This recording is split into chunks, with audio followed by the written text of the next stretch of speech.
आजकल के लोग श्रद्धावान कम है, तर्कवान ज्यादा है। श्रद्धा नहीं है, क्या है? तर्क। हम ये नहीं कहते कि तर्क ना हो, तर्क होना बिल्कुल गलत नहीं है। अब चलो माता सती का चरित्र जानते हैं, क्या हुआ तर्क करने से, क्या दुष्परिणाम हुए, क्या हुआ, जरा सुनो पूरी चर्चा। माता सती जो है वो कथा सुन रही हैं, अगस्त जी सुना रहे हैं, पर श्रद्धा नहीं जागी, संदेह जागा। राम जी सीता मां को खोज रहे थे जब रावण चुरा कर ले गया, हे सीता कहां हो? तो शंकर जी तो श्रद्धावान थे, शंकर जी तो श्रद्धा विश्वास रूपिण। शंकर जी कौन है? श्रद्धा विश्वास का स्वरूप है। शंकर जी स्वयं साक्षात श्रद्धा का स्वरूप है। शंकर जी ने तो राम को प्रणाम किया, जय जय जय सच्चिदानंद जगदीशा, हे सच्चिदानंद आपकी जय हो। जब शंकर जी ने प्रणाम किया भगवान राम को ये कहकर कि आप परमात्मा पूर्ण ब्रह्म परमात्मा हैं, तो माता सती को संदेह तो था ही। माता सती को लगा शंकर जी आप किसे प्रणाम कर रहे हो भोलेनाथ? शंकर जी ने कहा यही तो है सच्चिदानंद, यही तो है भगवान, यही तो है नारायण जो राम बन करके लीला करने गए हैं। माता सती बोली नहीं, आप समझ नहीं पा रहे हैं भोलेनाथ, ये भगवान नहीं है।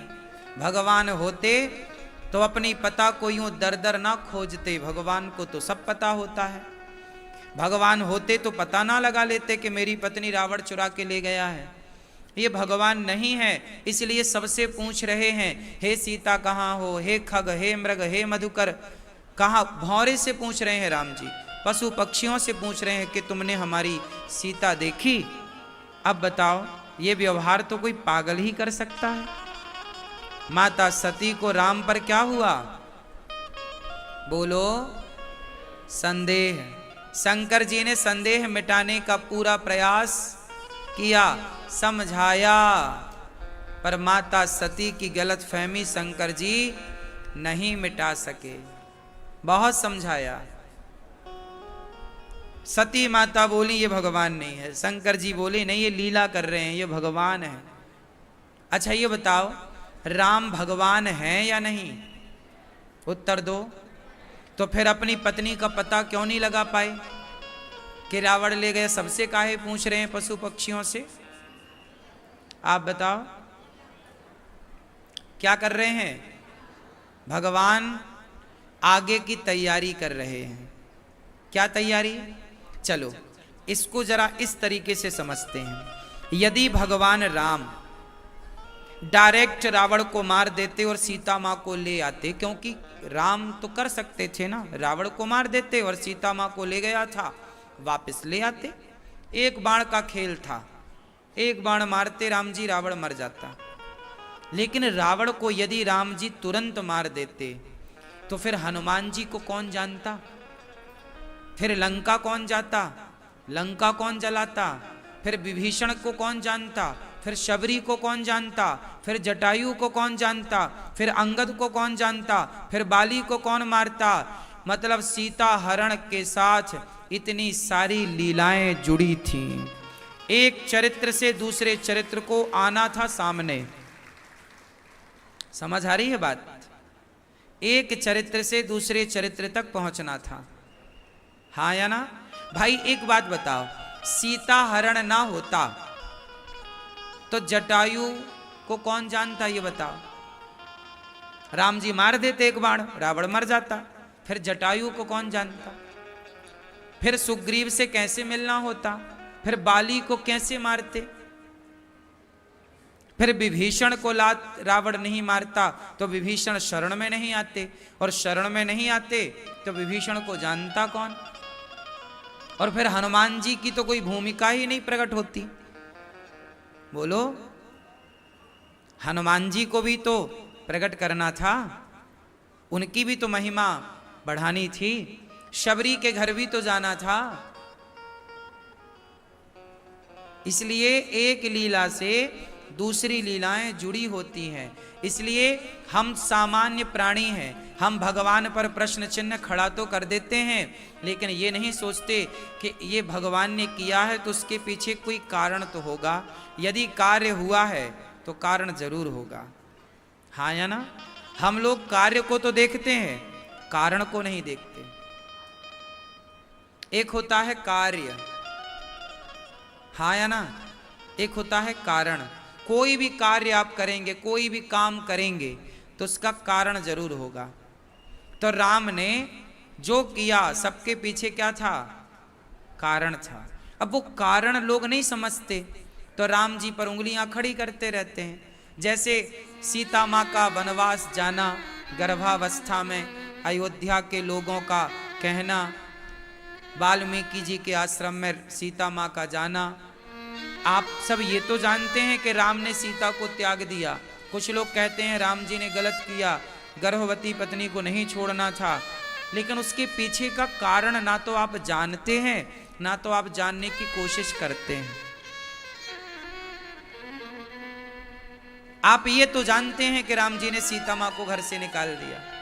आप राम जी को कटघरे में भी खड़ा कर देते हैं कई बार, लेकिन कारण क्या था उस कारण तक कोई नहीं पहुंच। इसलिए कहता हूं कार्य कई बार जो दिखते हैं उनके कारण अलग होते हैं। कई बार जो हम देखते हैं, हम जो सोचते हैं वो नहीं होता, कुछ और होता।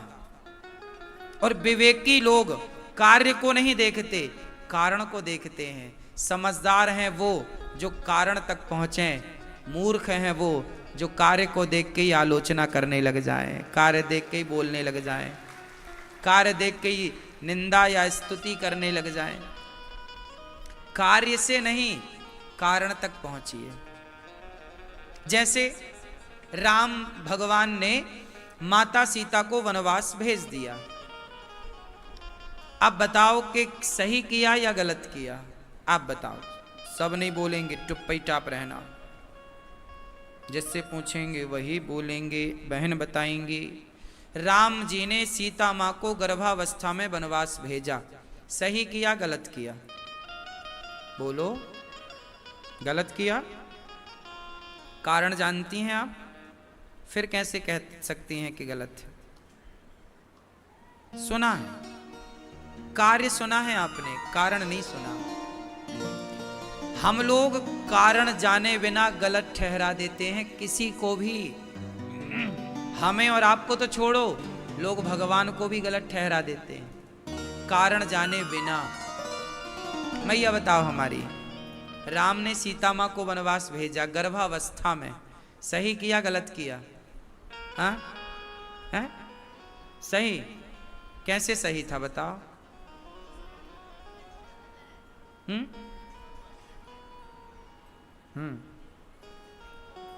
ठीक है,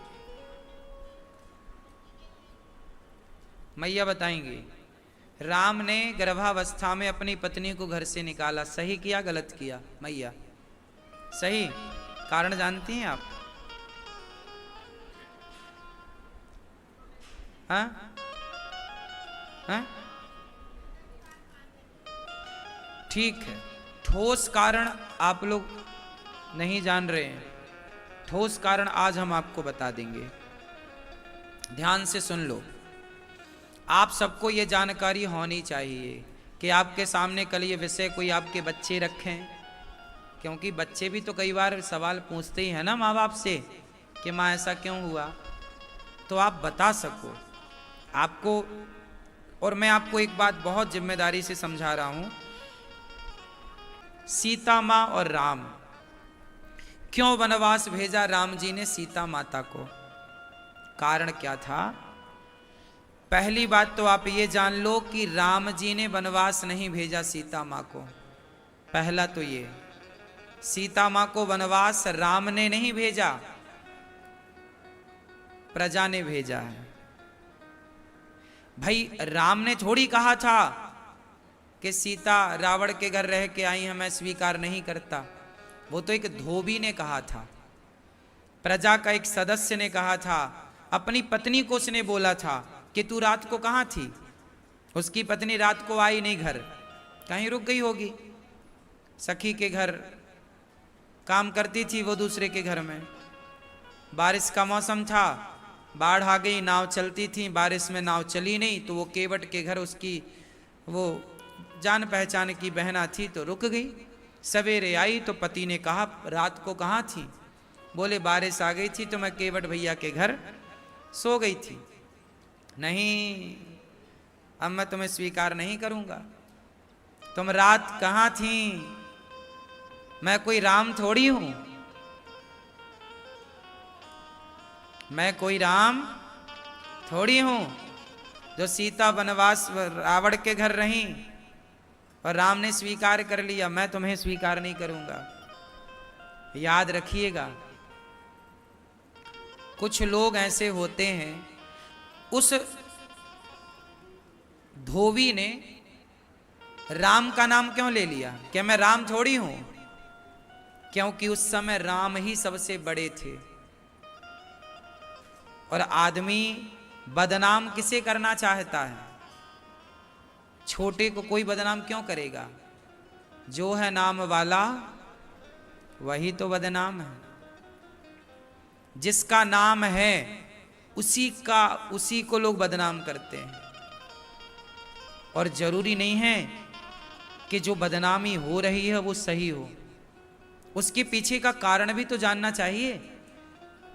भाई, भगवान राम को यदि सीता मां पर संदेह होता तो सीता मां को उसी दिन छोड़ देते ना जिस दिन रावण के घर से आई हैं। फिर अयोध्या क्यों लाए? फिर महारानी क्यों बनाया? बगल में क्यों बिठाया?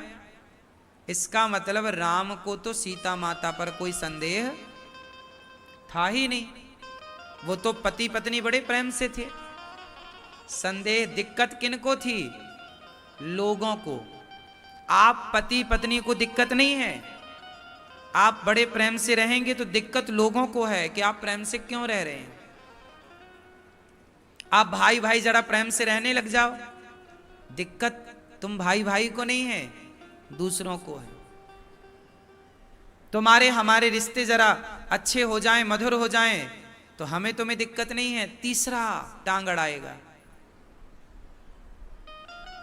ये वही है तीसरे। ऐसे राम की ये सारी कथाएं हमसे आपसे रिलेट करती हैं। हमारे जीवन में, आपके जीवन में ये रोजमर्रा की घटनाएं हैं जो इतिहास में लिखी हैं। डिसीजन ले लिया करो ठीक ठीक, किसी की बातों में ना आया करो। लोग जो कहते हैं कई बार वो गलत होता है, गलत प्रचार हो जाता है, गलत अफवाह उड़ जाती है। जैसे सीता माता के चरित्र पर गलत अफवाह उड़ गई और लोगों ने उसे सच मान लिया। और सोचो, अयोध्या के लोगों ने सच मान लिया। बोलो हाँ।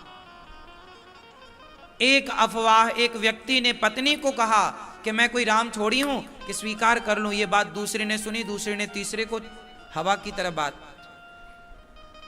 फैल गई और सीता मां कटघरे में खड़ी हो गई। समाज ने सीता मां को कहां खड़ा कर दिया? कटघरे में खड़ा कर दिया कि आप तो कलंकित हैं, आप तो रावण के घर रहकर आई हैं, पता नहीं आप पवित्र हैं कि अपवित्र हैं। आप अपनी पवित्रता का परिचय दीजिए।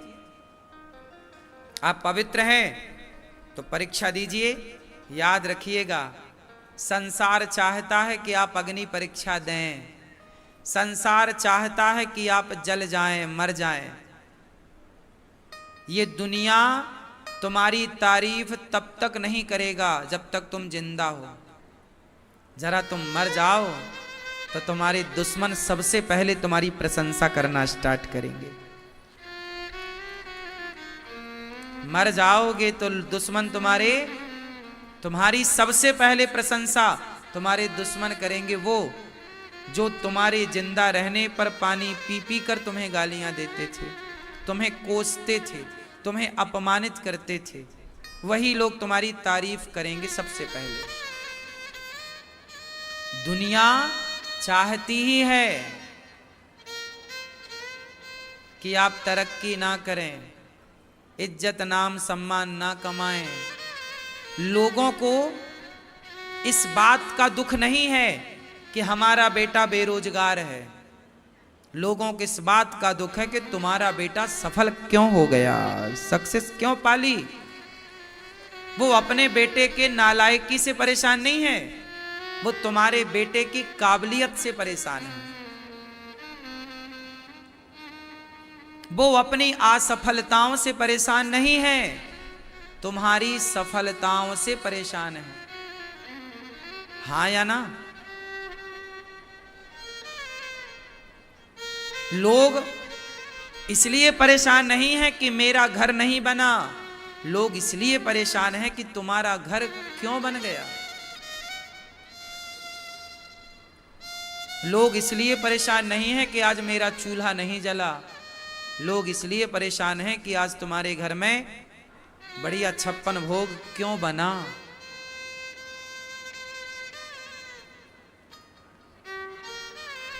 सीता मां और राम का ये सुख समाज पचा ना पाई, राम और सीता के प्रेम को समाज पचा ना पाया, और सीता राम के प्रेम में भी चिनगारी लगा दी। कितना षड्यंत्र हुआ। अब जरा सोचिए, मैं और आगे बढ़ता हूं। पहले मैं आपसे आपका मत जानना चाहता हूं, क्या भगवान राम को सीता माता पर संदेह था? आपसे जानना चाहता हूं। यदि था तो फिर राम जी ने उसी दिन क्यों नहीं छोड़ दिया जिस दिन रावण के घर से आई थी? उसी दिन छोड़ देना था ना, क्यों नहीं छोड़ा? इसका मतलब कि राम का मन तो पवित्र है, सीता को जानते हैं राम, सीता और राम के बीच में कोई खटास नहीं है।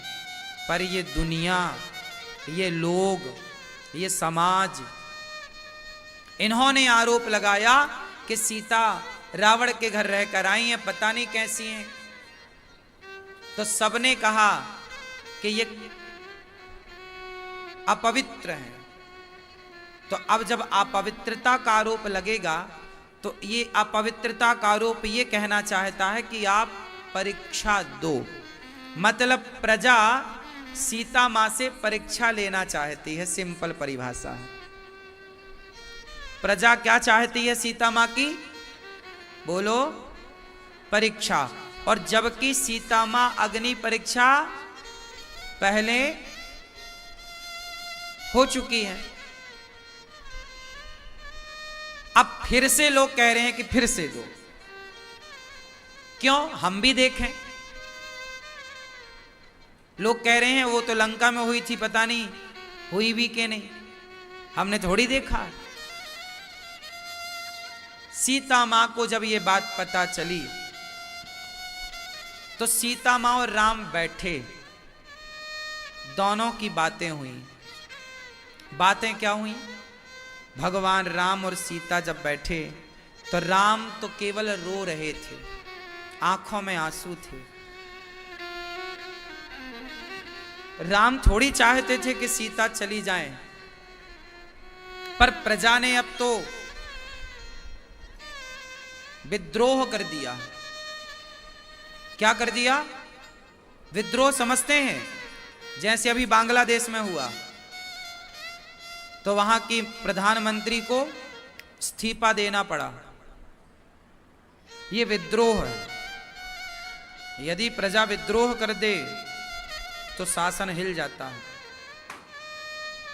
तो राम की प्रजा सीता मां को स्वीकार करने को तैयार नहीं थी। अच्छा, राम स्वीकार करने को तैयार हैं, राम तो है ही प्रेम से। दिक्कत किन्हें है? लोगों को। दिक्कत किन्हें है? लोगों ने क्या कहा कि आप अग्नि परीक्षा दो। सीता मां देती हैं अग्नि। अच्छा, सीता मां क्यों नहीं दी अग्नि परीक्षा? जब प्रजा कह रही है कि आप अग्नि परीक्षा दे दो, हम मान लेंगे कि आप पवित्र हो, तो सीता मां ने तुरंत अग्नि परीक्षा क्यों नहीं दी? ये सवाल मेरा आप लोगों से है, उत्तर दो।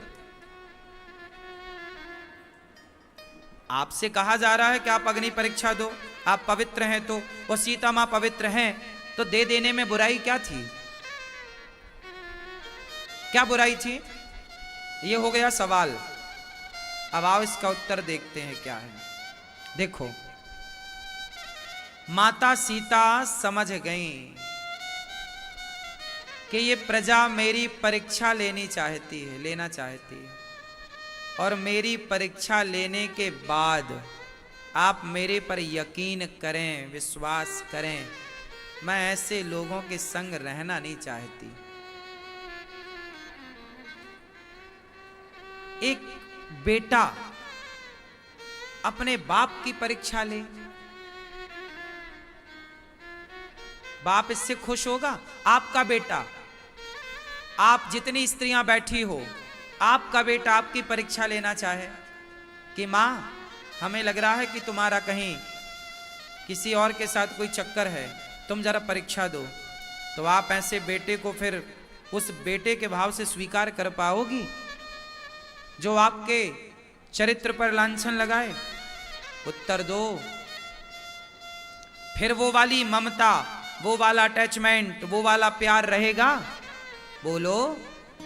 तो प्रजा पुत्र ही तो होती है, सीता मां है। सीता कौन है? बोलो। मां। और प्रजा कौन है? राजा पिता होता है। राजा पिता होता है और सीता मां। जब राजा राम है तो उनकी पत्नी सीता स्वाभाविक मां हो गई। त्वमेव माता च पिता त्वमेव।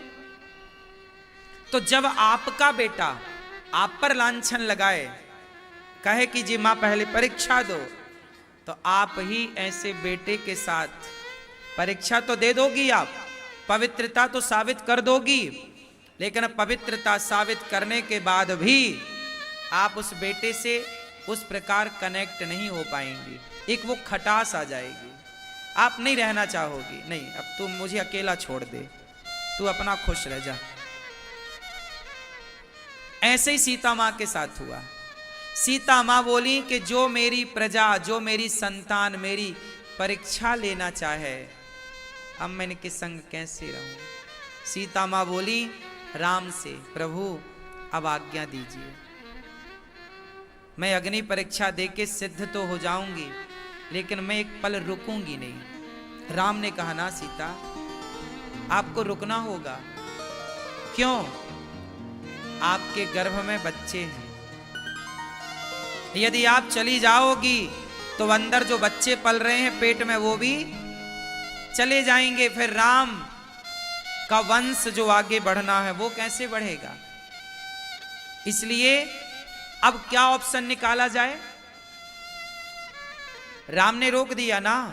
सीता मां बोली मैं परीक्षा दे रही हूं, लेकिन मैं परीक्षा देके फिर मैं चली जाऊंगी, अब नहीं रहूंगी। राम ने कहा ना सीता, ऐसा निर्णय ना लो। तो फिर बीच का रास्ता निकाला गया। क्या? बोले पहले बच्चों को जन्म लेने दो, पहले बच्चों को जन्म लेने दो, तुम एक अच्छी मां बनो, बच्चों का लालन पालन करके संस्कारी बनाओ, बच्चों को हमें सौंप दो। फिर आपने निर्णय लिया है, क्योंकि अब लीला भी पूरी हो रही थी राम जी की, 11,000 साल का कार्यकाल पूरा हो चुका था। ये घटना कब की है पता है? जब राम के राज्य के 11,000 साल बीत गए, तब की घटना थी। जिस दिन रावण के घर से आई हैं उस दिन की घटना नहीं है ये, उसके साल 2 साल बाद की नहीं, 11,000 साल बाद की घटना थी ये। मैया, ये भैया को जगाओ, चश्मा वाली भैया देखो मस्त।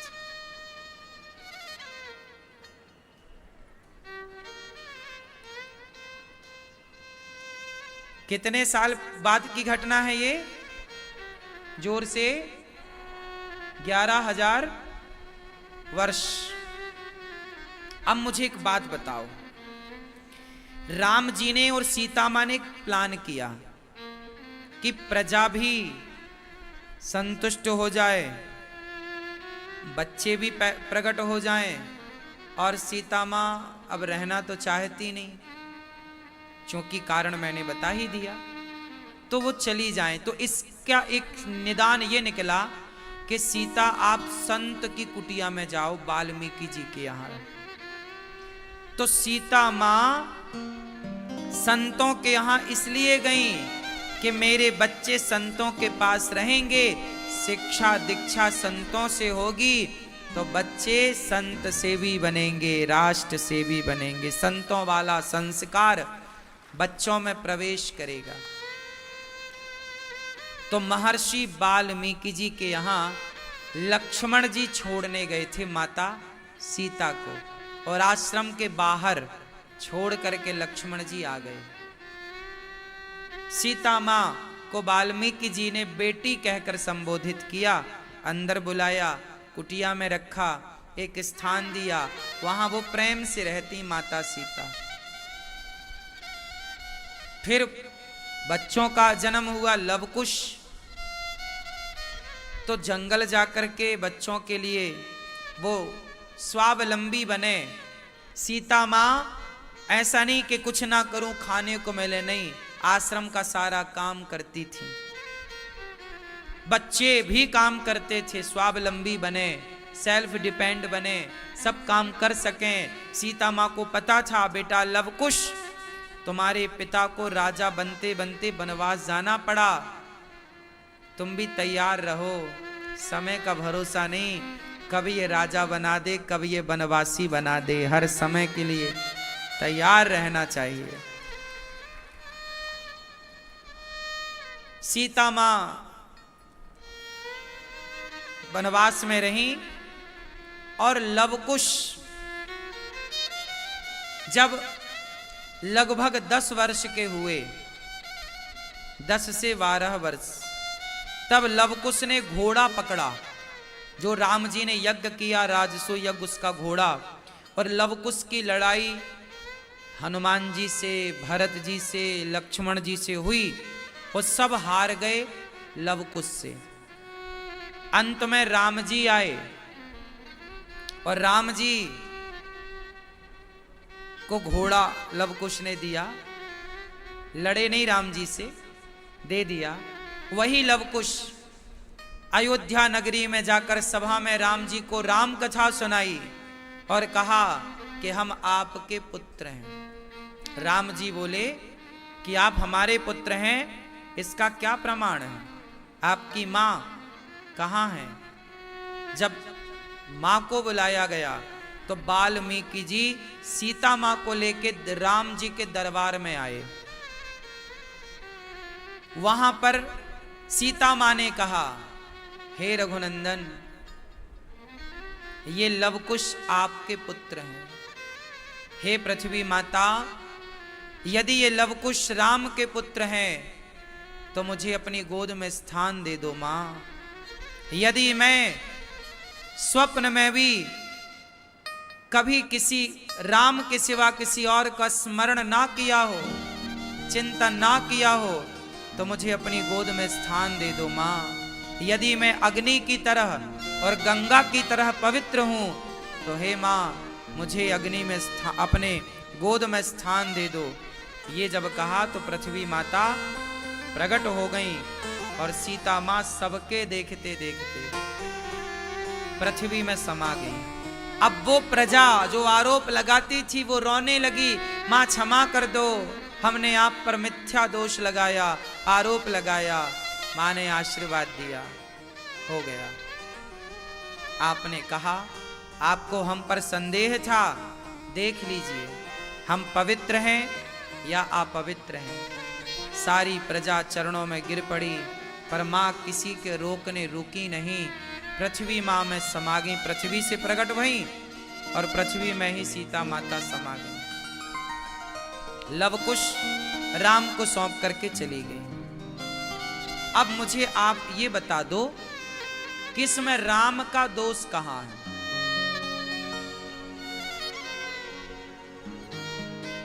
बताओ, क्या आपको कहीं पूरा जब आपने सुना तो राम दोषी नजर आए?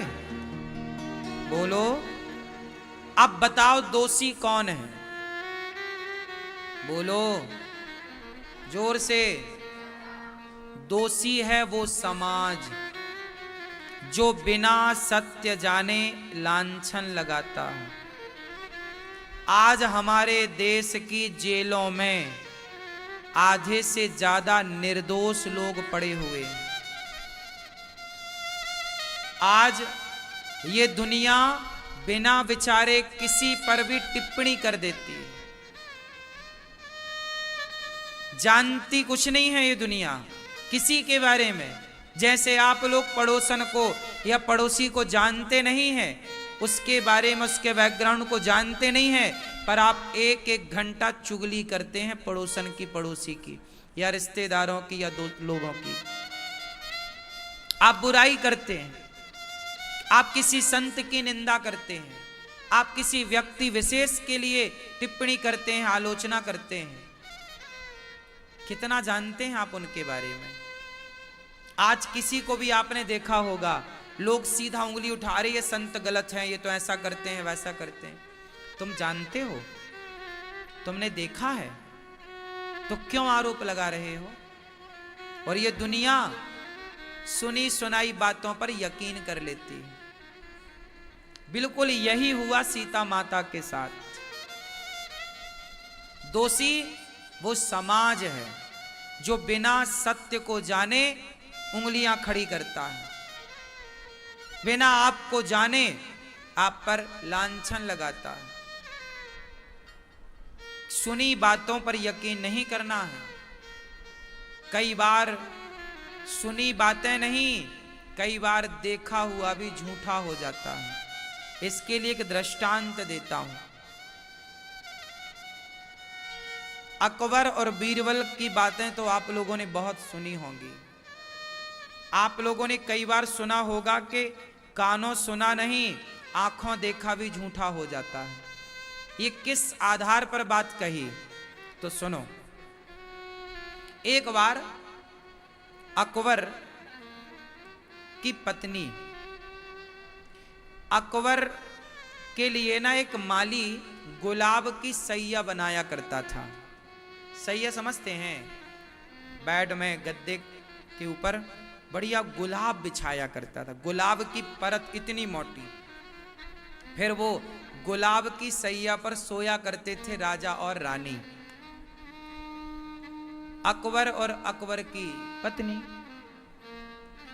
तो दोनों पति पत्नी के लिए एक माली आता और बढ़िया गुलाब की सैया बनाता। एक दिन माली को पता नहीं क्या हुआ, उसने गुलाब की सैया बनाई और उसे लगा कि यार इसमें कितना मजा आता होगा सोने में, एक बार मैं भी जरा ट्राई करूं।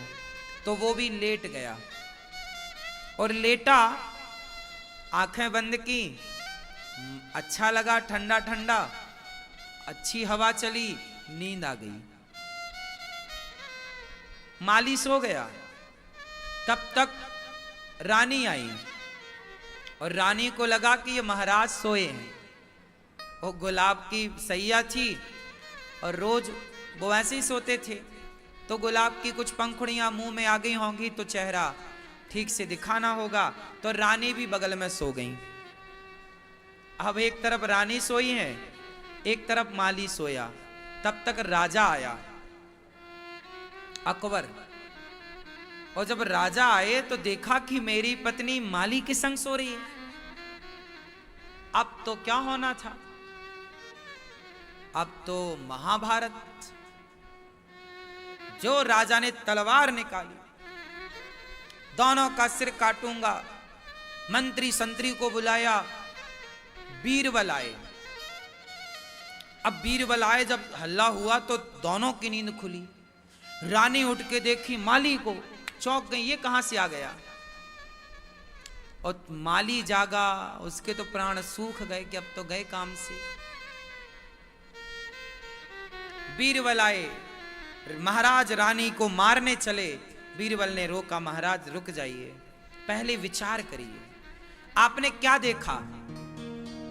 राजा बोला, मैंने एक पलंग में दोनों को सोते हुए देखा। बीरबल ने पूछा कि भाई बात क्या थी? माली ने बताया कि मैं जरा लेटा, मैं बाद में ठीक कर देता सैया। रानी से पूछा कि देखो मैं आई, मुझे लगा महाराज सोए हैं, मैं भी लेट गई, सो गई। बीरबल ने देखा, बीरबल ने कहा महाराज ये देखो सैया है गुलाबों की, जो जहां सोया था उतने ही फूल दबे हैं। आकृति आ गई ना, वो आकार ले लिया ना पुष्पों ने, जहां जहां पांव पड़ा हाथ पड़ा उतना दब गया, बाकी सही था। तो राजा से कहा महाराज आपने देखा है रानी को इसके साथ लेटे हुए, पर जो आप मानसिकता बना रहे हैं कि रानी गलत है, वो ऐसा कुछ नहीं। गलत फहमी तो हुई पर गलत कुछ नहीं हुआ। गलत फहमी तो हो गई माली को और रानी को और आपको, पर देखिए इस सैया को ध्यान से देखिए, रानी जहां सोई थी वो निशान बना है पुष्पों का, और जहां ये माली सोया था वो दबा हुआ। बाकी देख लो आप, कहीं इनके मिलन के कोई साक्ष्य नजर नहीं आ रहे हैं कि इन दोनों ने एक दूसरे को स्पर्श किया है। बीरबल के इस न्याय से बहुत प्रसन्न हुए।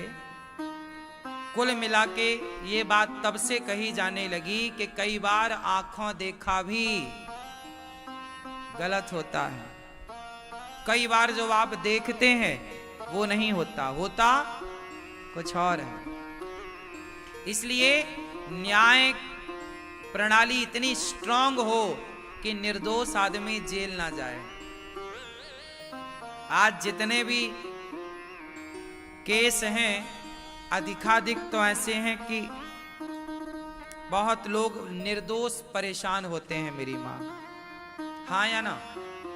बहुत लोग बहुत दोषी हैं, उन्हें दंड मिलना चाहिए, लेकिन निर्दोष कई बार हम जो देखते हैं।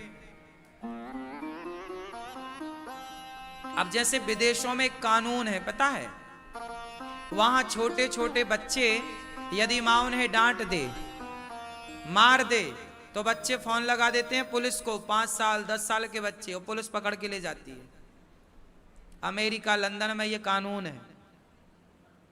कई बार तो माँ बाप जेल में है, और भारत में तो यहां रोज कुचरे जाते हैं।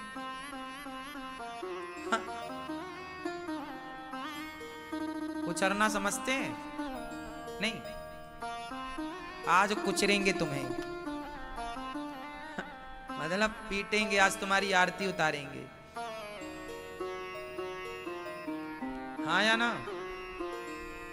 तो हमारे यहां ऐसा है कि बच्चों को माँ बाप इसलिए डांटते हैं कि उनका भला चाहते हैं, पर विदेशों में नहीं डांट सकते आप बच्चों को, कानून है। जबकि यह कानून की आवश्यकता नहीं है, कोई भी माँ बाप बच्चों को डांटेगा तो उसकी भलाई के लिए डांटेगा, लेकिन चूंकि अब वो कहते हैं कि हम पढ़े लिखे हैं, खाक पढ़े लिखे हो, तुम्हारा ये कानून बता रहा कि तुम कितने बड़े अनपढ़ हो। क्यों मेरी माँ, क्या बोलती तू? सही है। तो हमारे यहां हमारे गांव के बाप तो अपने बेटे को 25 जूता मारता, और 25 जूता मार के फिर बात करता, अब बता क्या है? क्यों? बाप का जूता आप में से कितने लोगों ने खाया है बचपन में?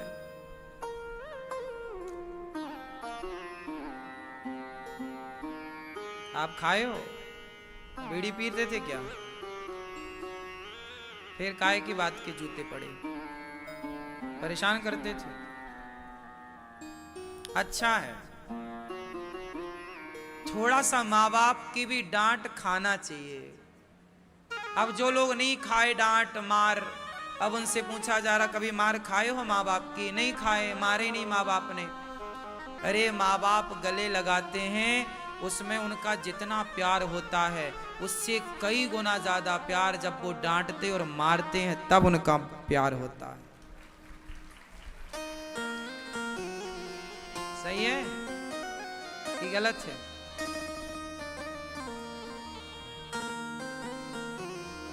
तो हम आपसे बस ये कह रहे थे कि आंखों देखा भी गलत होता है। इसलिए सीता माँ पर जितनी भी आज बातें, राम पर जितने भी आज आरोप लगाए जाते हैं कि राम ने गलत किया, सीता माँ को त्याग दिया, भाई उसके पीछे का कारण तो जानो। बात समझ में आई ना मेरी माँ? अब बताओ, राम जी दोषी हैं? अच्छा, सीता माँ को किसने सहारा दिया? बोलो, एक संत ने। याद रखिएगा, जब जब गृहस्थों के जीवन में संकट आया है, तब तब गृहस्थों का सही मार्गदर्शन और उनकी रक्षा संतों ने ही की है। इसलिए समाज पर संतों का बहुत बड़ा उपकार है। हम सब लोग संतों के ऋणी हैं। इसलिए आज भी, वो तो त्रेता युग था जब सीता को पनाह संत के कुटिया पर मिली। आज इस कलयुग में भी जब बेटा अपनी माँ को घर से निकालता है, तब प्रजा ने निकाला सीता को, आज बेटा निकालता है अपनी माँ को, तब भी उन माँ को सहारा गौरी गोपाल आश्रम में ही मिलता है। तब वाल्मीकि जी के आश्रम में मिला, आज गौरी गोपाल आश्रम में मिला। बहुत कुछ बदला नहीं है साहब। तब भी नारी प्रताड़ित थी प्रजा से, तब भी नारी प्रताड़ित थी देवर से। दुर्योधन, दुशासन, द्रौपदी प्रताड़ित थी द्वापर में, सीता मां प्रताड़ित थी त्रेता में, अहिल्या मां प्रताड़ित थी सतयुग में इंद्र से, और कलयुग में नारियां प्रताड़ित हैं अपनी बेटी, अपनी बहू से, अपने बेटे से, कुछ अपनी बेटियों से। गौरी गोपाल में तो ऐसी माएँ हैं जिनकी बेटियां लेकर आती हैं, बेटी माँ को ले आती है, बेटा लेके आ जाता है अपनी माँ को। तो तब भी आश्रमों में नारियों की व्यवस्था थी और नारियां सुरक्षित थी, बचा हुआ जीवन गुजारती थी। आज भी आश्रमों में ही बेसहारा माँओं को सहारा मिल रहा है। तब वाल्मीकि जी जैसे आश्रम हुआ करते थे, आज इस कलयुग में ऐसे गौरी गोपाल जैसे आश्रम हैं जो बेसहारा माँओं का सहारा बनने के लिए ये आश्रम माँओं का घर बन करके तैयार है। बहुत गहराई से देखने से पता लगेगा आपको कि कुछ ज्यादा बदला नहीं।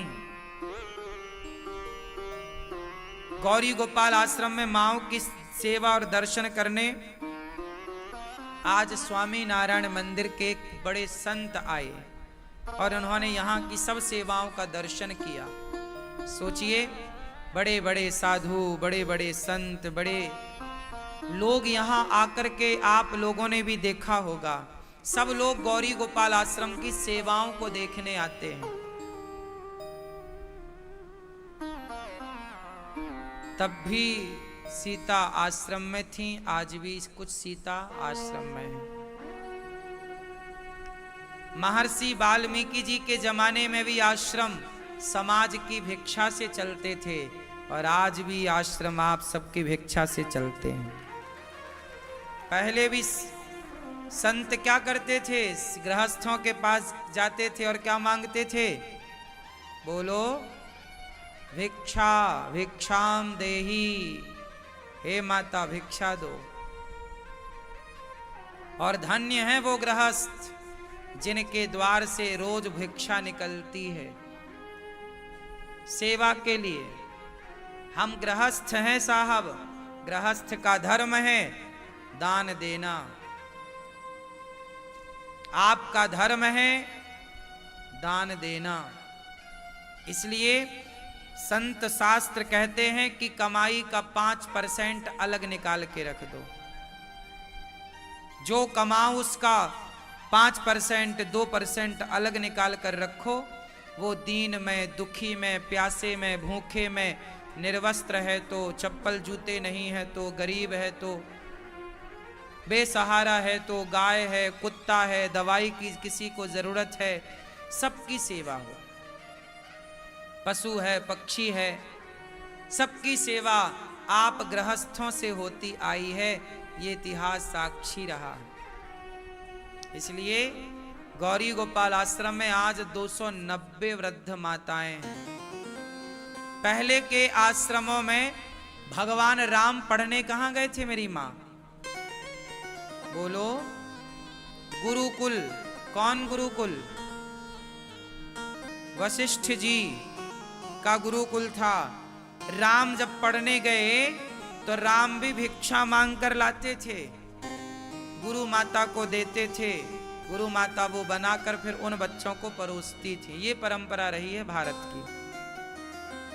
बच्चे पहले भिक्षा मांगकर पढ़ते थे। क्यों भिक्षा मांगकर पढ़ते थे? तो वो पढ़ते थे, उनको पता था कि अन्न के एक दाने की कीमत क्या थी।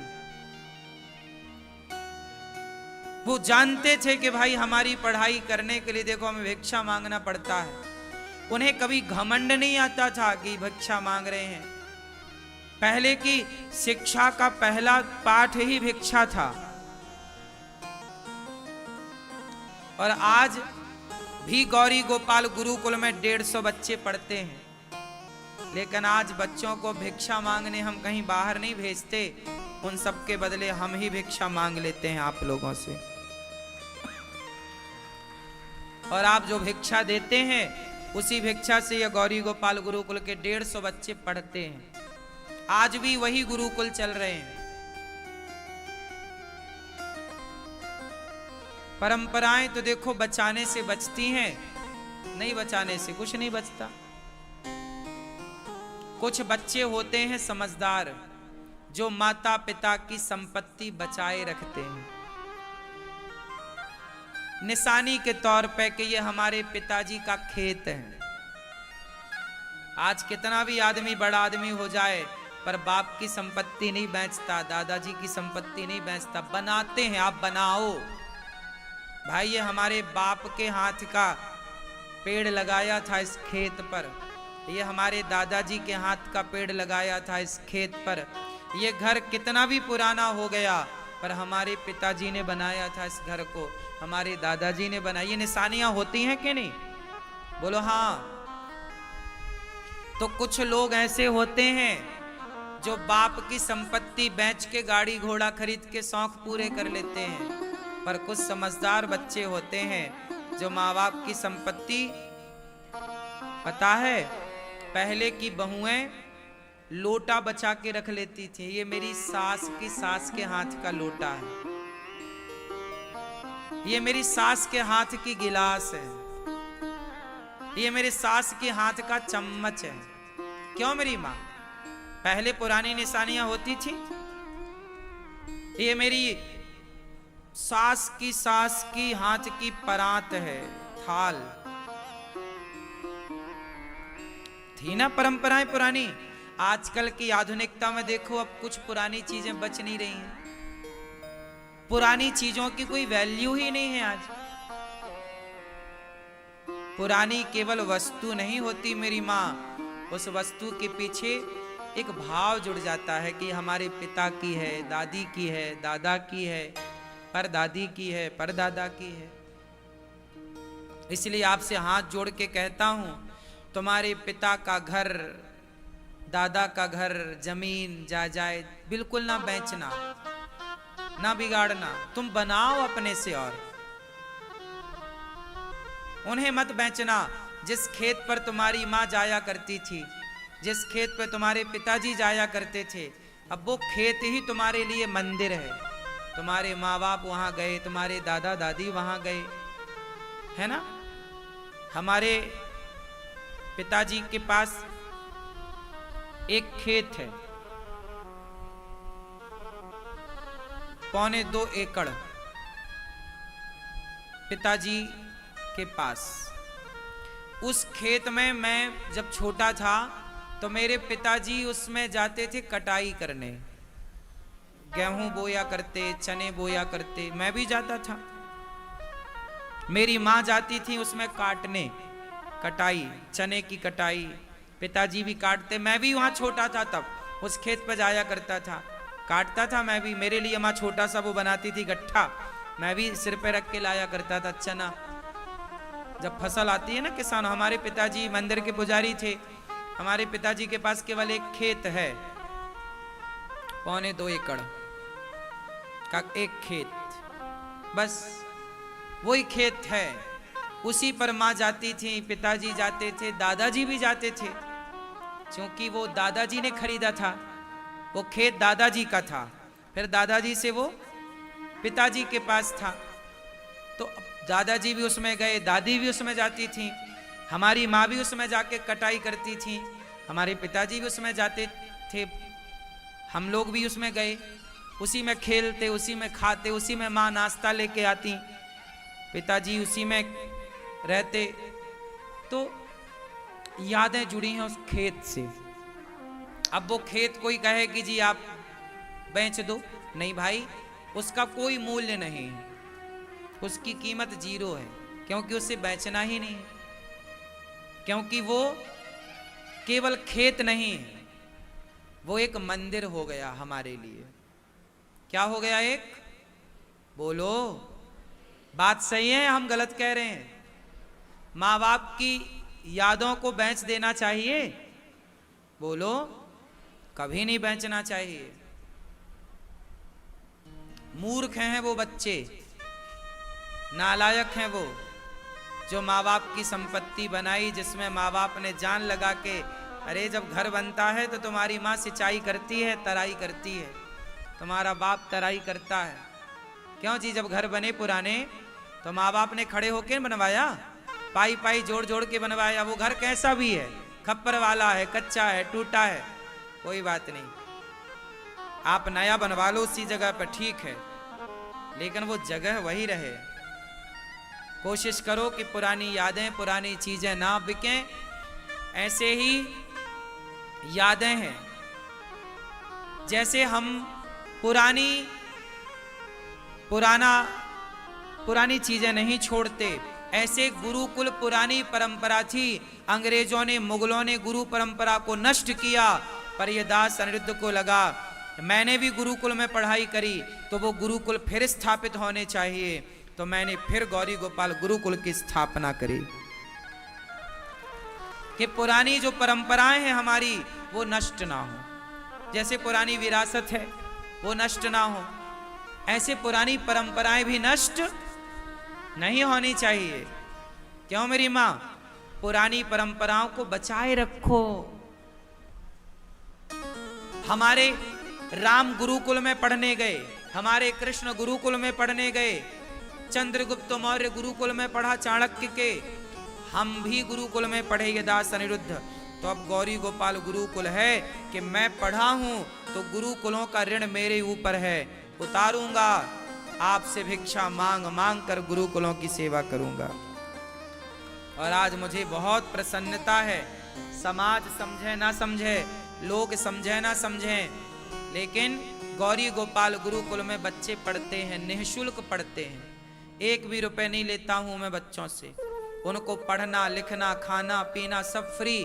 अच्छा लगता है कि चलो जीते जी हम किसी के काम आ रहे हैं। और आप लोगों का मैं बहुत धन्यवाद करूं कि आप सब लोग भिक्षा देते हैं, सहयोग करते हैं, तो आप सबके सहयोग से गौरी गोपाल आश्रम में इतनी सारी सेवाएं हो रही हैं। भगवान आपको खूब दें। हम तो भगवान से दिन रात आप लोगों के लिए प्रार्थना करते हैं कि आपको देंगे विधाता, तो आप थोड़ा सा देंगे और बच्चे गौरी गोपाल में पढ़ पाएंगे। वृद्ध माएँ 290 है, भोजन कर पाएंगी। और यहाँ एक रसोई चलती है, सबको भरपेट भोजन मिल पाएगा। तो मेरे एक छोटे से प्रयास से इतनी सेवाएं यदि हो रही, और ये सेवाएं वास्तविक में सनातन संस्कृति की यही सेवाएं हैं। सबसे मूल सेवा है गुरुकुल की। भाई गुरुकुल है तो सब बीज बचा है तो पेड़ कभी भी तैयार हो जाएगा। बीज बचा है तो पेड़ कभी भी तैयार हो जाएगा। बीज, संस्कारों के बीज बचा लो, अपने बच्चों को संस्कार दे दो, अपनी परंपराएं सिखा दो। बेटा हमारे परंपरा में ऐसी पूजा होती है, ऐसी तुम्हें करना है बहू बेटा, ऐसे हमारे यहाँ उत्सव होते हैं, अब ये तुम्हें करना है हमारे बाद। हर चीज दो बच्चों को, पैसा ही आप पकड़ा देते हो, जमीन जायदाद तो पकड़ा देते हो, संस्कार दे नहीं पाते, जिसके कारण बच्चे बिगड़ जाते हैं।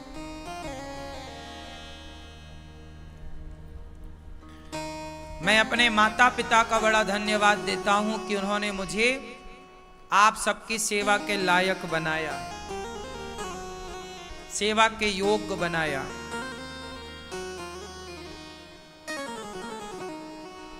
मैं बहुत जब ऊधम करता था बचपन में, तो मेरे पिताजी बहुत मारते थे। मैं गलतियां करता था तो बहुत मारते थे, और वो बहुत मारते थे ना, तो अच्छा था कि एक भय था, डर था। जिस बच्चे को अपने बाप का भय होगा, जिस बेटे को अपनी माँ का भय होगा, वो बच्चा जरूर लायक बनेगा। भय थोड़ा सा जरूरी है भाई, हम गलत ना करें, नहीं तो पिता है, माँ है। आजकल ना मैया भय बिल्कुल नहीं है। आजकल आप मार नहीं सकती हो बच्चों को एक थप्पड़, वो आंख दिखाने को तैयार है। और हम लोग 100 जूता खा के भी चुप रहते थे, पलट के कोई जवाब नहीं देते थे।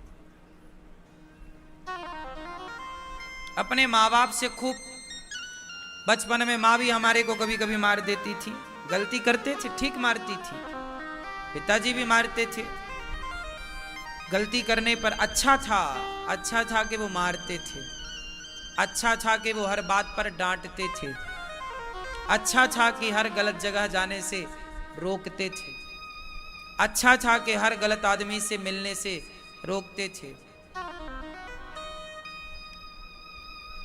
अच्छा था वो टाइम। यदि लोहे को भट्टी पर ना डाला जाए, ना तपाया जाए, तो वो चमकेगा कैसे? इसलिए चमकाने के लिए दुखों की आग में तो झुलसना ही पड़ेगा।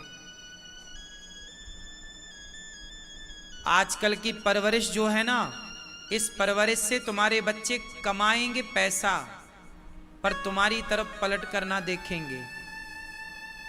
पहले की परवरिश ऐसी थी कि माँ बाप की तरफ बच्चा दौड़ के जाता था, माँ बाप को भगवान मानता था। हम लोग माँ बाप की पूजा करते हैं, पांव धो के पीते हैं आज भी। अब कहां आज के बेटे पांव धो के पी रहे हैं अपनी मां के? कौन सा बेटा अपनी मां का, बहुत कम बच्चे हैं जो अपनी माँ बाप का सम्मान कर रहे हैं।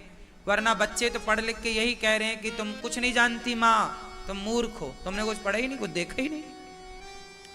पिताजी से कहते तुम तो मूर्ख हो, कुछ जानते ही नहीं हो। ऐसी संतानें हैं। अब ये क्या पलट कर तुम्हें सेवा करेंगे, तुम्हारे बुढ़ापे में कितना साथ देंगे, अब तो ईश्वर ही जाने। कुल मिला के मेरी मां, सब चीजें निर्भर करती हैं आपकी परवरिश में, आपके संस्कार में, आपके घर के वातावरण में, आपके घर के माहौल में।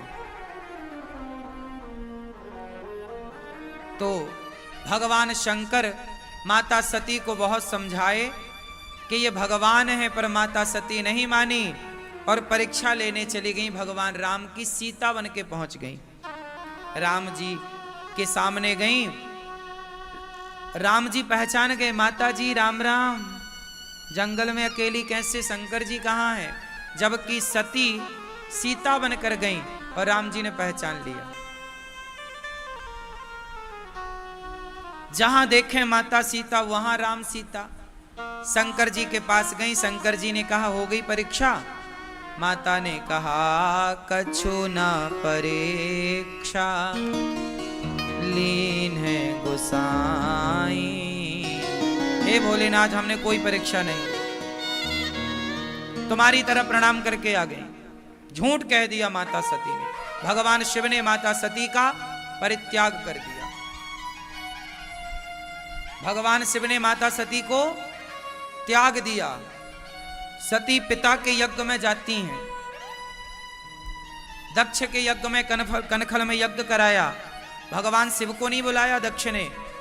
और उस यज्ञ में जब भगवान शिव के मना करने पर भी माता सती गईं और पति का अपमान देखा, माता सती रोने लग गई। हे दक्ष, मेरे शिव मुझे दाक्षायणी कहकर बुलाते थे और तुमने इस यज्ञ में सबको बुलाया, मेरे पति को नहीं बुलाया। मैं ये अपमान सहन नहीं कर सकती। माता सती योग अग्नि में जलकर भस्म हो गई। माता सती का शरीर जलता हुआ जब शिव को पता चला, दौड़े। माता सती का जलता हुआ शरीर लेकर शंकर जी भागे, दौड़े, विलाप करने लगे, शिव जी रोने लगे और माता सती का जलता हुआ शरीर जहां जहां गिरा वह एक एक शक्ति पीठ बनती चली गई। 52 शक्ति पीठ बनी। कितनी शक्ति पीठ बनी? 52। 52 शक्ति पीठ बनी और माता सती का अपमान शंकर जी सह ना पाए, वीरभद्र को प्रकट किया। वीरभद्र गए और जाके दक्ष के यज्ञ को विध्वंस किया। दक्ष का सिर काटकर हवन कुंड में स्वाहा। दक्ष मारे गए। हाहाकार मचा कि अब दक्ष यजमान मर गया, यज्ञ पूरा नहीं हुआ, अब कैसे होगा।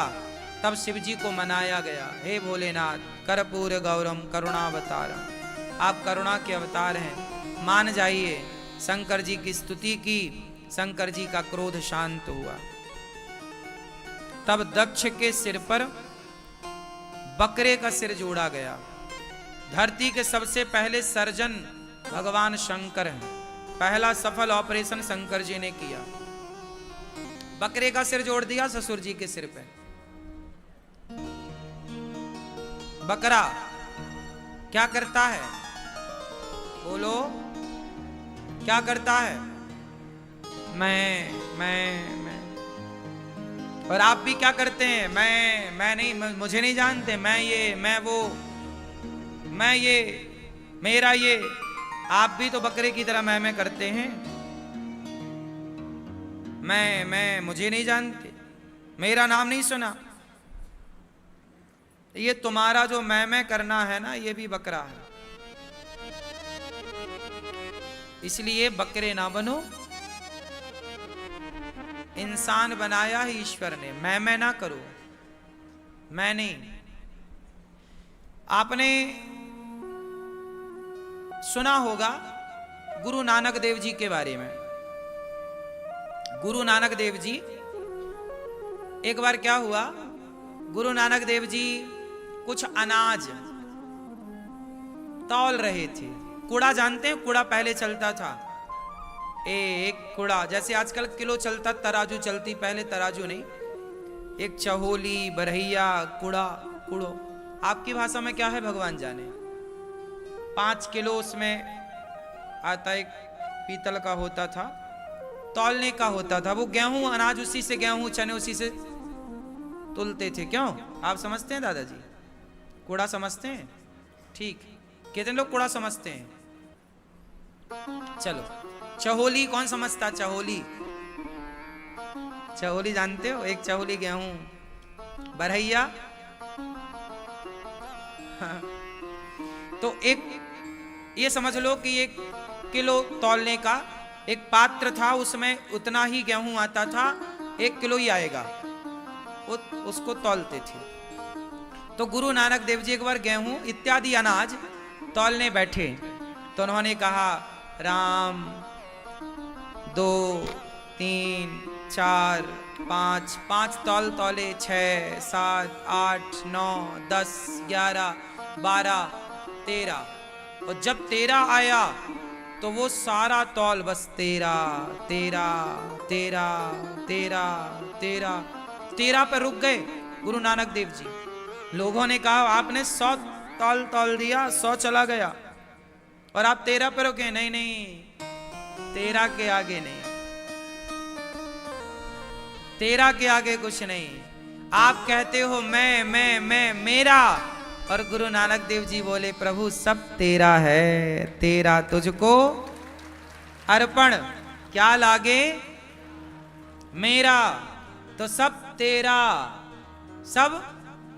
इसलिए 13 अंक अच्छा। आजकल लोग 13 को ना गलत मानते हैं कुछ लोग। तेरा तुझको अर्पण, तेरा हे नाथ, हे नाथ अब सौंप दिया इस जीवन का, सब भार तुम्हारे हाथों में है, जीत तुम्हारे हाथों में, और हार तुम्हारे हाथों में अब सौंप।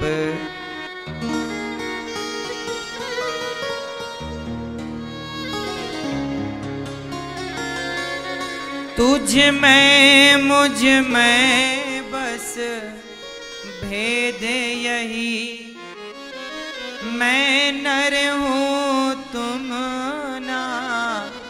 नारायण हो, मैं हूँ संसार के हाथों में, संसार तुम्हारे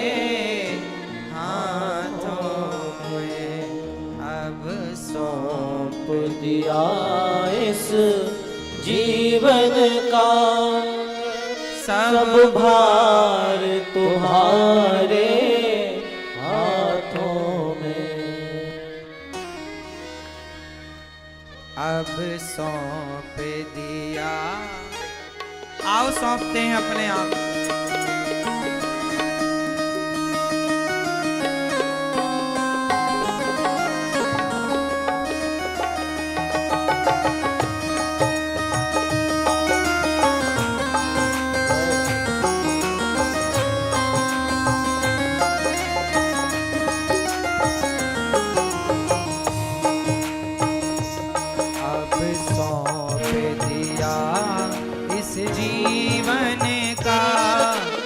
सौंप दिया इस जीवन का, सब भार तुम्हारे हाथों में अब सौंप दिया इस जीवन का, सब भार तुम्हारे हाथों में है, जीत तुम्हारे हाथों में, जीत तुम्हारे हाथों में, और हार तुम्हारे हाथों में, जीत तुम्हारे हाथों में, और हार तुम्हारे हाथों में।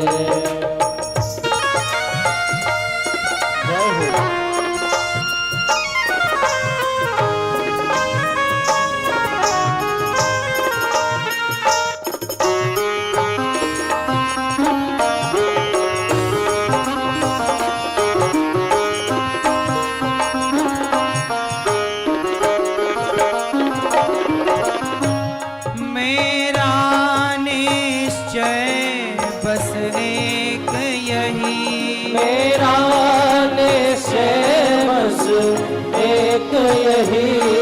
एक बार तुम्हें पा जाऊं मैं, एक बार तुम्हें पा जाऊं मैं, अर्पण कर दूं दुनिया भर का, अर्पण कर दूं दुनिया भर का, सब प्यार तुम्हारे हाथों में, अर्पण कर दूं दुनिया भर का, सब प्यार तुम्हारे हाथों में अब सौंप।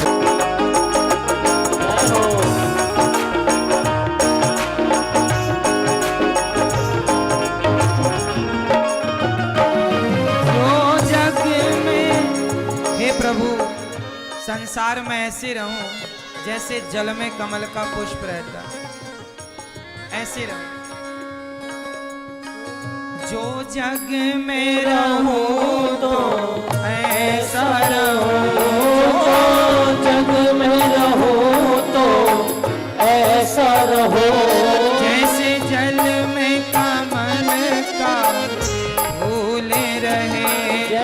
जल में कमल का फूल रहे। अच्छा ये बताओ, कमल का फूल कैसे होता है? कीचड़ में, पानी में, पर पानी की बूंद उसमें नहीं होती, कीचड़ की एक बूंद को वो रखता नहीं। ऐसे प्रभु संसार में रहना बुरा नहीं है, पर संसार के कीचड़ की एक बूंद आपके ऊपर हावी ना हो जाए। जो जग में रहूं तो ऐसा रहूं, जो जग में रहूं तो ऐसा रहूं, जैसे जल में कमल का फूल रहे। जैसे जल में कमल का फूल रहे। मेरे सब गुण दोष समर्पित हों, मेरे सब गुण दोष समर्पित हो। भगवान तुम्हारे चरणों में। दोष समर्पित हो। भगवान तुम्हारे हाथों में।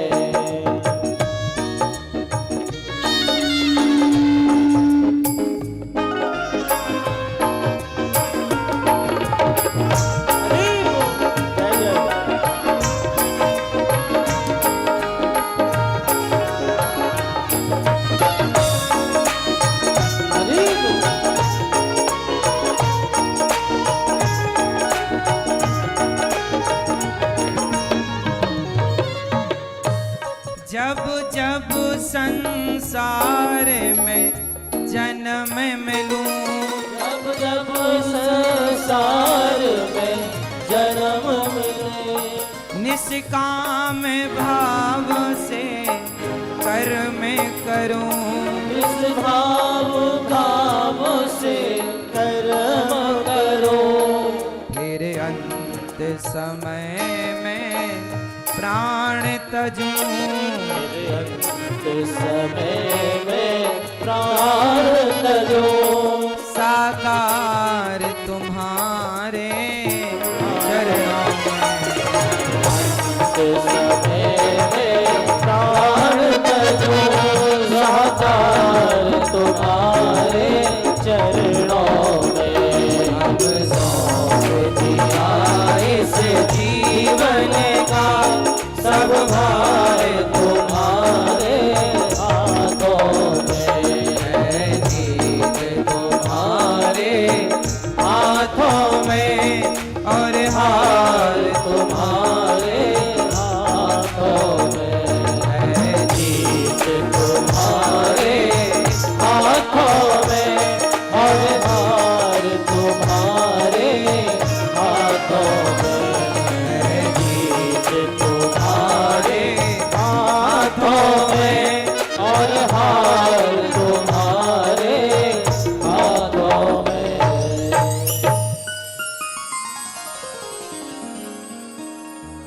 यदि मानव का मुझे जन्म मिले, तेरे चरणों का पुजारी बनूं। इस पूजक की एक एक रग में हो तार तुम्हारे हाथों में। अब सौंप दिया इस जीवन का, सौंप दिया इस जीवन का। मैं ना करूं, तेरा तेरा तेरा तेरा सब कुछ तेरा। बताओ सब कुछ मेरा है या सब कुछ भगवान का है? लेकिन आप क्या करते हैं? मैं। और करना क्या चाहिए? तेरा तेरा तेरा।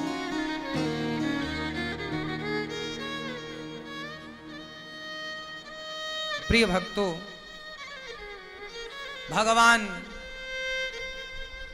शिव की वह धर्म पत्नी माता सती बाद में पार्वती बनकर हिमालय की बेटी के रूप में प्रकट भई और शिव पार्वती का विवाह संपन्न हुआ। मैया भजन पूरा हो गया, बैठ जाओ। हे भगवान, अब ये भी बताना पड़ता है कि भजन पूरा हो गया, बैठो।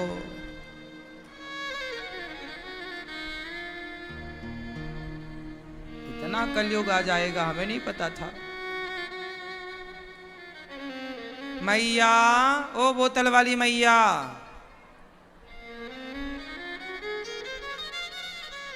बैठ जाओ मैया।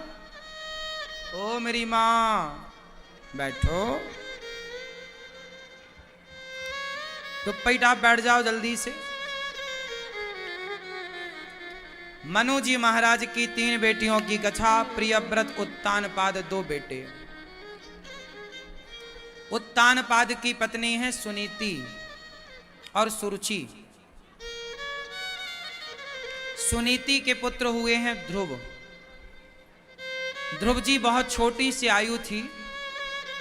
एक दिन ध्रुव जी अपने माँ की गोद में जाकर बैठे और माँ से कहते हैं, माँ, हमारे साथ जो बच्चे खेलते हैं वो पूछते हैं कि तुम्हारे पिता कौन हैं। माँ बताओ मेरे पिता कौन है माँ।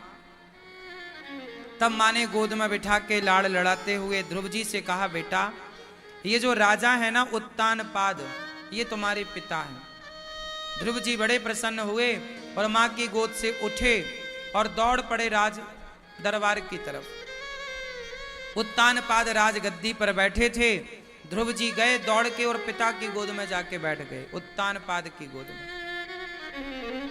पिता ने बच्चे को गोद में ले लिया, पर बगल में सौतेली माता खड़ी थी ध्रुव जी की, सुरुचि। उन्होंने ध्रुव जी का हाथ पकड़ा और नीचे गिराया। बोले, तुम इस गोद में बैठने के अधिकारी नहीं हो, जाओ। ध्रुव जी बेचारे रोते हुए गोद से नीचे आए। मां ने कहा, जाओ, तुम्हें इस गोद में बैठना है तो जाकर पहले तप करो। तप करने से भगवान मिल जाए तो कहना कि मुझे सुरुचि के गर्भ से जन्म दे दो। जब तू मेरे गर्भ से जन्म लेगा तब इस गोद में जाके बैठेगा। ध्रुव जी रोते रोते गए। माँ, माँ, क्या हुआ बेटा? कह दिया कि तुम अभागिन के बेटे हो। माँ, क्या आप अभागिन हो? सुनीति ने कहा, बेटा मैं भाग्यशाली होती तो तुझे तेरे पिता की गोद में ना बैठा देती। मैं अभागिन हूं बेटा, जा तू तप कर। ध्रुव जी तप करने के लिए चले तो रास्ते में नारद जी मिल गए। नारद जी ने कहा, पुत्र कहाँ जा रहे हो? महाराज तपस्या करने। अरे ये कोई उम्र है तपस्या करने की? जाओ घर में आनंद से रहो ना, अब तो भगवान को पाकर ही लौटूंगा। ऐसा जब पक्का विश्वास देखा तब नारद जी ने मंत्र दे दिया, ओम नमो भगवते वासुदेवाय। इस मंत्र का ध्रुव जी ने जाप किया। 3 दिन में एक बार खाते, फिर 6 दिन में एक बार खाते। 1 माह तक ऐसे क्रम चला। दूसरे माह 6 दिन में एक बार। तीसरा माह लगा तो 9 दिन में एक बार। खाने पर संयम रखा ध्रुव जी ने और 5 माह की तपस्या हुई। पांव के अंगूठे के बल पर खड़े हुए ध्रुव जी और भगवान को पुकारने लगे। जब नाम जप किया तो भगवान पूरा इंद्रासन हिल गया। इंद्र बोले, प्रभु ये हमारी आसन क्यों हिल रही है? भगवान बोले कि मेरा भक्त प्राण वायु रोक के बैठा है, तो जाके दर्शन दो। भगवान बोले, ध्रुव जैसे भक्तों को मैं दर्शन देता नहीं, ध्रुव जैसे भक्तों का मैं स्वयं दर्शन करता हूं। मैं दर्शन करने आया हूं, मैं दर्शन करने आया हूं, मैं दर्शन करूंगा। लो भैया, अब दर्शन के लिए भगवान प्रकट भये। ध्रुव जी ने आंखें खोली, सामने भगवान स्तुति की। योऽन्तः प्रविश्य मम वाचमिमां प्रसुप्तां संजीवयत्यखिल शक्तिधरः स्वधाम्ना। अन्यास्तहस्तचरणश्रवणत्वगादीन् प्राणान् नमो भगवते पुरुषाय तुभ्यम्।